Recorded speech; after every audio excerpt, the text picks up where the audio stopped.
ஆண்டவராய் இயேசு கிறிஸ்துவ நாமத்தினால் உங்கள் யாவருக்கும் என்னுடைய அன்பான வாழ்த்துக்களையும் நன்றிகளும் தெரிவித்துக் கொள்கிறேன்.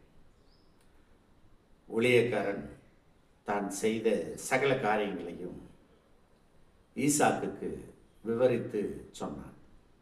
அப்பொழுது ஈசாக்கு ரெபக்காளை தன் தாய் சாராளுடைய கூடாரத்திற்கு அழைத்து கொண்டு போய் அவளை தனக்கு மனைவியாக்கி கொண்டு அவளை நேசித்தான்.